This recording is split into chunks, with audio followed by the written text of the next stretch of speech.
Sri Guru Padukabhyam. I request the Prime Minister to present Aadi Yogi, the source of yoga, to the world.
Among many things that are being done towards this great endeavor of bringing the science of yoga to the world. This year we have a commitment that we will generate 1 million yoga veeras who will impart a simple form of yoga at least to 100 people in the coming year.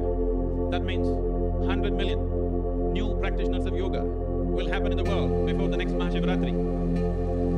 There cannot be a more appropriate person to light this Mahayoga Yagna, because our beloved Prime Minister is a yoga veera before any of you started. And he has been instrumental of the many things that he has scripted which will have impact upon our nation and the world. One of the most significant things is he has facilitated that yoga becomes global in a serious way. So he will light the Mahayoga Yagna.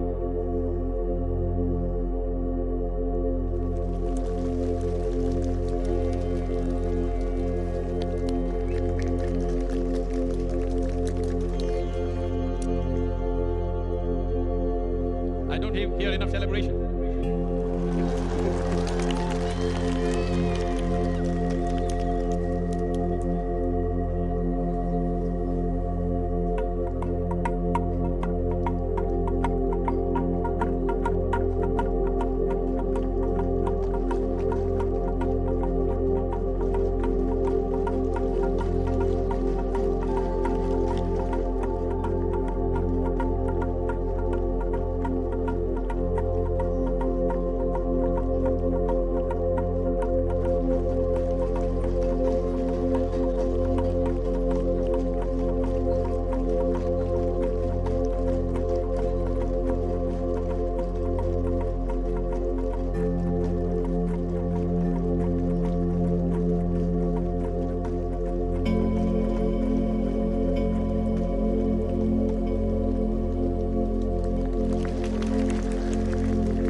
As a part of this endeavor, we have also made a book on Adiyogi. It's a unique presentation, a mixture of legend, yogic sciences, inner experiences, and skepticism. All four things woven together to make it a very unique book on Adiyogi.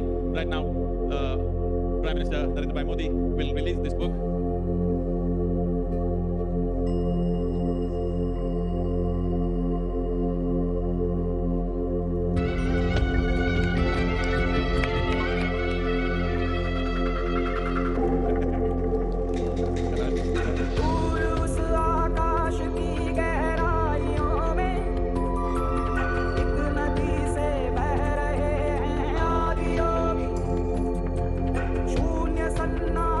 टपकते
Namaskaram once again and welcome to everyone.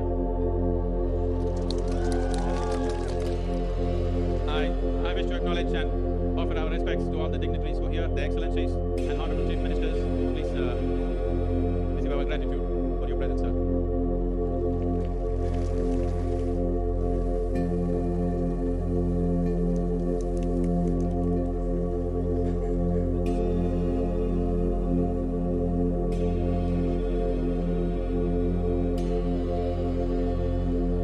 Why Aadi Yogi? What is the significance? Is it about one more big statue? Is it about starting a new religion or a cult?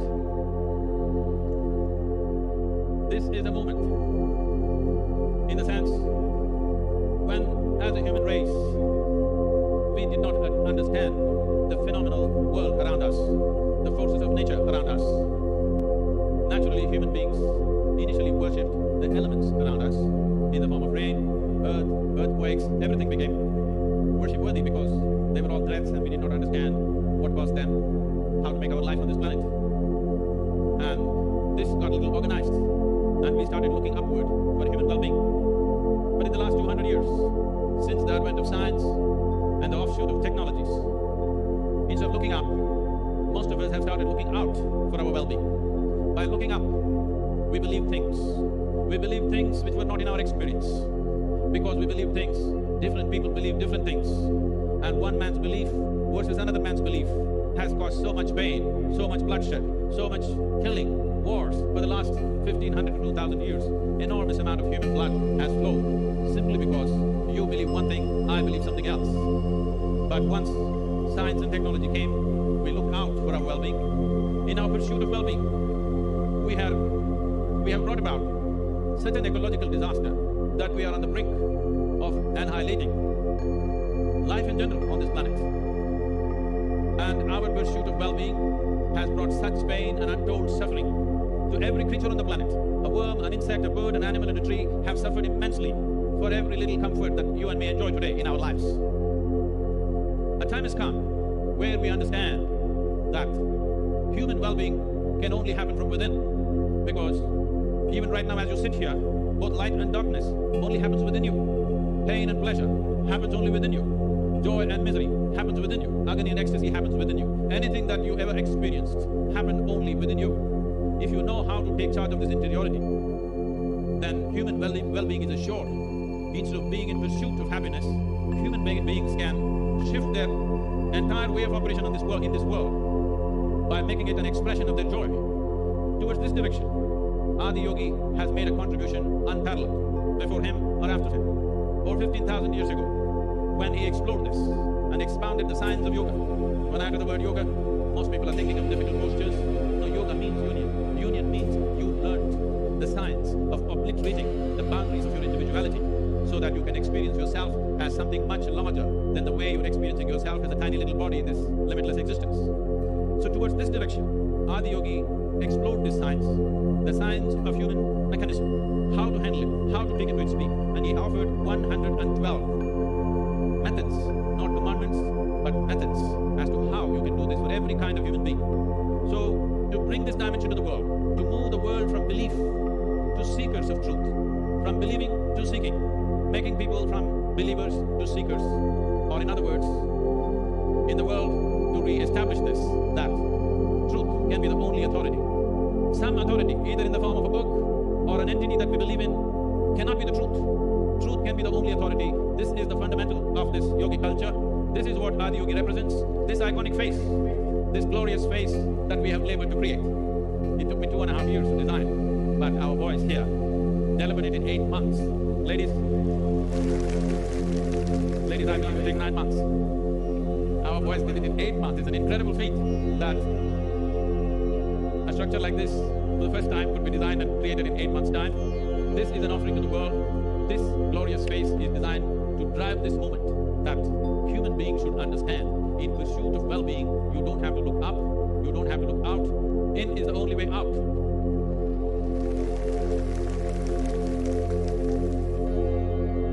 As I said earlier, Narendra Modi, our beloved Prime Minister, is many things, but he's a yogi to start with.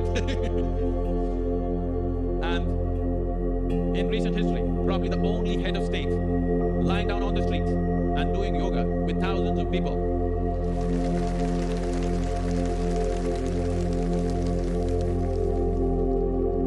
A time has come in the world where human intellect has come to a place where it cannot accept anything unless it is logically correct. Once this kind of situation has come, once this kind of evolution has happened in the human mind, that unless something is logically correct and scientifically verifiable, it is not acceptable to individual human beings. Time for yoga has come. Aadi Yogi has a huge antiquity, but he does not belong to the past, he belongs to the future. This is an indication that a Prime Minister of a nation promotes yoga, practices yoga, makes it go global. This shows that yoga is the future because it is a scientific way of handling your well-being, creating the kind of body you want, creating the kind of mind you want, creating the kind of chemistry and energy that you want within yourself, where your ability to function in the world, others will see and think you're superhuman. But this is not about being superhuman. This is about realizing that being human itself is super. Unfortunately, whenever people use the word human, they always refer to the word human, referring to the limitations of being human. Very rarely do I see people using the word human, referring to the possibilities of being human, the immensity of being human. Always, oh, I'm only a human. This means people are referring to the limitations of being a human being.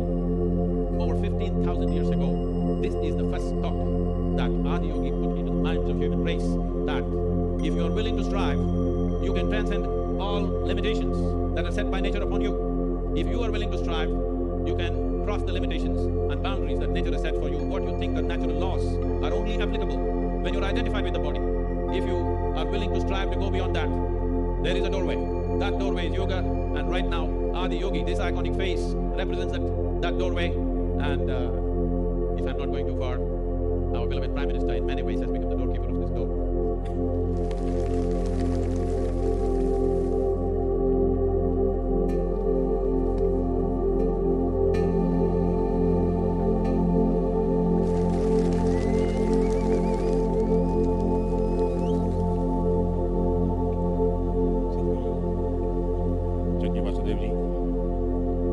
Eminent people from all walks of life, distinguished yogis, guests from India and abroad, ladies and gentlemen,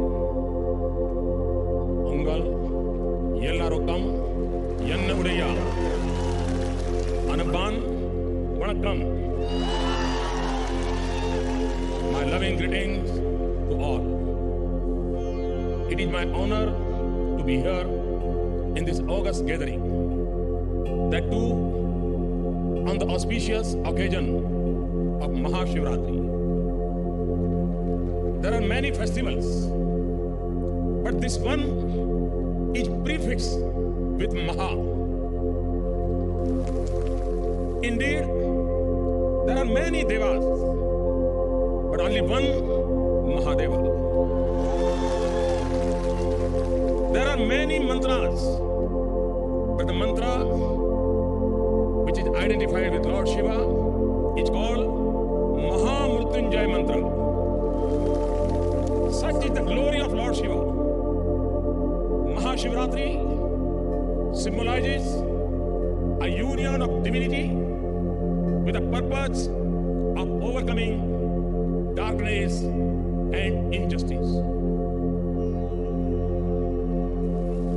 It inspires us to be courageous and fight for good.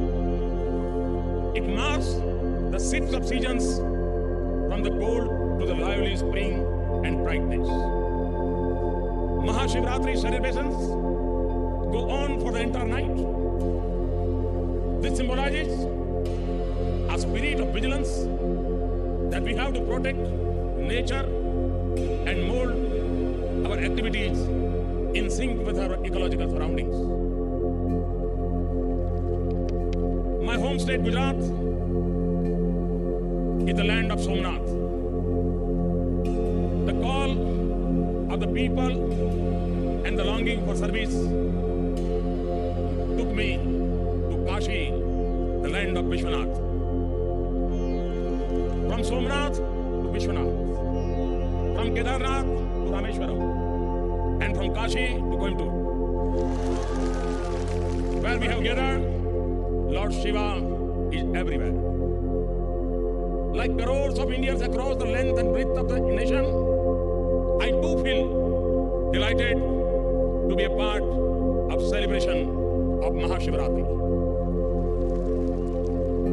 And we are merely drops in the ocean. Through centuries, there have lived countless devotees in every age and time. They came from different places. Their languages may have been different, but their longing for the divine is always the same. This longing throbs in the core of every human heart. Their poetry, their music, their love has shocked the every earth. Standing here before this 112 feet face of the Aadi Yogi and the Yogeshwar Linga, we are experiencing a colossal presence enveloping everyone in this space. In the times to come, the place where we have gathered is going to be a source of inspiration for all, a place to immerse oneself and discover truth. यह स्थान सबको शिवमय होने के लिए प्रेरित करता रहेगा. It will remind us of the inclusive spirit of Lord Shiva. Today, yoga has come a long way.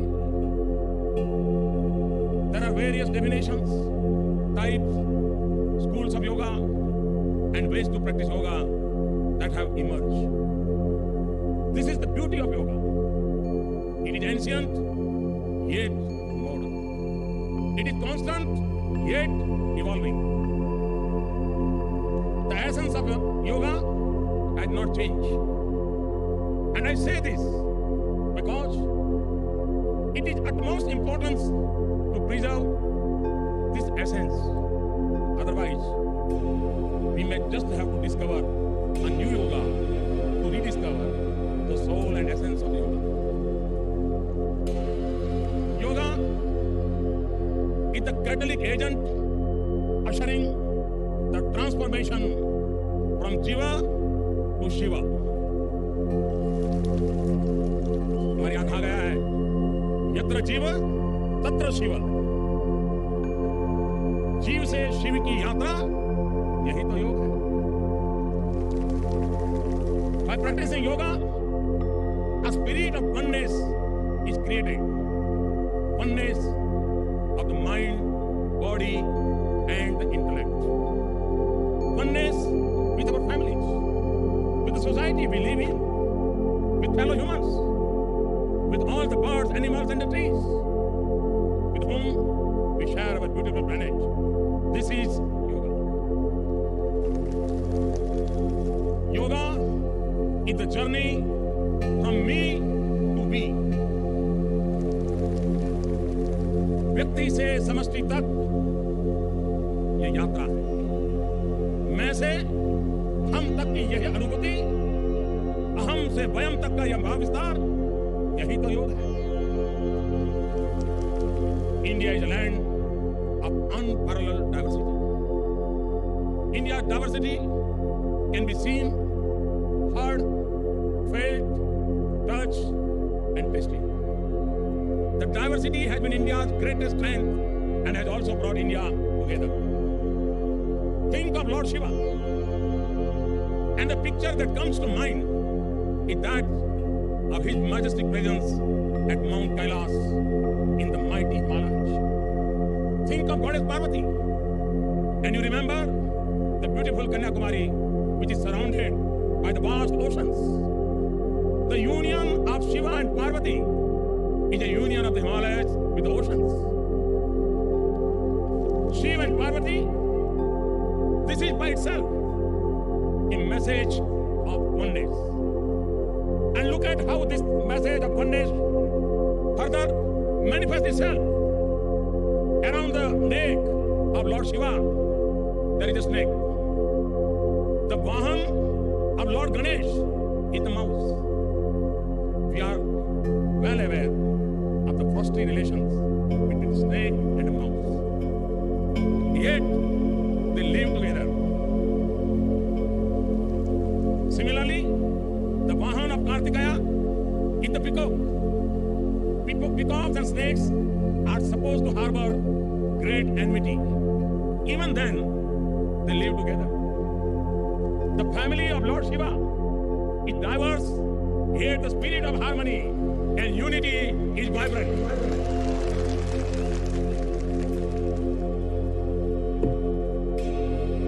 Diversity is not a cause of conflict for us. We accept it and embrace it wholeheartedly.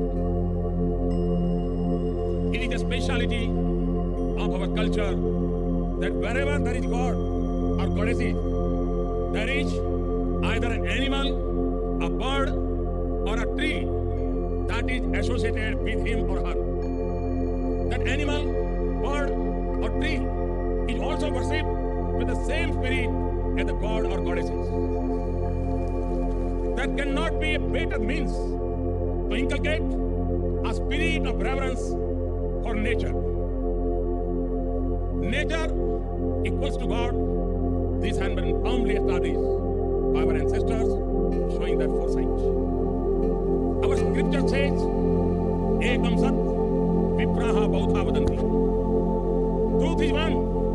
Sages call it by different names. We have been living these virtues since our childhood, and that is why compassion, kindness, brotherhood, and harmony are naturally a part of us. There are values we have seen our ancestors live and die for. These are virtues that have kept the Indian civilization alive for centuries. Our minds should always be open to new thoughts and ideas from all sides. Unfortunately, there are a select few who, in order to hide their own ignorance, take a very rigid view and destroy any scope of welcoming new thoughts and experiences. The same way, rejecting an idea just because it is ancient can be potentially harmful. It is essential to analyze it, understand it, and try to take it to the new generation in a manner in which they understand best. The progress of humanity is incomplete without the empowerment of women. The issue is no longer women development, but it is women-led development. I'm proud of the fact that in our culture, the role of women is central. Our culture has so many goddesses who are worshipped. India is home to many of women's saints who led the women from meeting the norms of East and West. They shattered stereotypes, broke barriers, and began Brexit. You will be interested to know that in India, we say, Nari to Narayani. Nari to Narayani. Women is a manifestation of the divine. लेकिन दूसरी क्या कहते हैं? और man विषय नर तू करनी करे तो नारायण हो जाए. If a man does good deeds, he will attain divinity. Do you see the difference? The divine status of the woman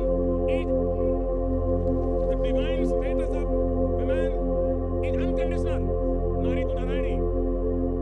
Whereas for man, it is conditional. He can earn it after good deeds. That is also why perhaps Sadhguru insists that one take the oath of being a mother to the world. A mother is someone who